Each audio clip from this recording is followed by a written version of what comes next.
ఒక ఊర్లో గిరి అనే రైతు ఉండేవాడు. గిరికి ఒక చిన్న పొలం ఉంది. కష్టపడి పంట పండించాడు. ఇంట్లో అప్పులు ఉన్నాయి కాబట్టి పంట అమ్మి అప్పు తీర్చాలని అనుకున్నాడు.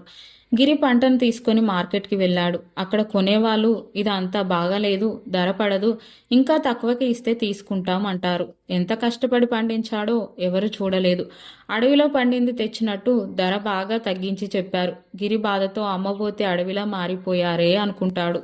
కొన్ని రోజులు గిరి ఇంట్లో పనికి కొరివి అంటే ఇంధనం కొనాల్సి వచ్చింది.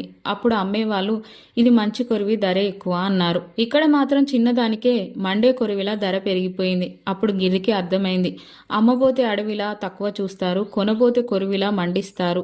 అందుకే పెద్దలు అమ్మబోతే అడవి, కొనబోతే కొరివి అని అన్నట్లున్నారు అనుకున్నాడు. మనం అమ్మేటప్పుడు వస్తువులకి విలువ తగ్గిస్తారు, మనం కొనేటప్పుడు అదే వస్తువుకి విలువ పెంచుతారు. అంటే మన అవసరాన్ని లోకం మన మీదే వాడుతుంది. ముఖ్యంగా రైతుల పంటకి గిట్టుబాటు ధర ఇవ్వరు, కానీ రైతు అవసరాలకు తీసుకునే వస్తువుల ధరలు మాత్రం పెంచి అమ్ముతారు. అన్నం పెట్టే రైతు విషయంలోనే ఇంత అన్యాయం. మన టాలెంట్ని చాలా మంది తక్కువ అంచనా వేస్తారు. మన అవసరం చూసి మాట్లాడతారు. మన టైం స్కిల్స్ని చౌకగా వాడుకోవాలని చూస్తారు. నీ విలువ ముందు నీకు తెలియాలి. అవసరంలో నిర్ణయాలు తీసుకొని తొందరపడి ఒప్పుకోకూడదు.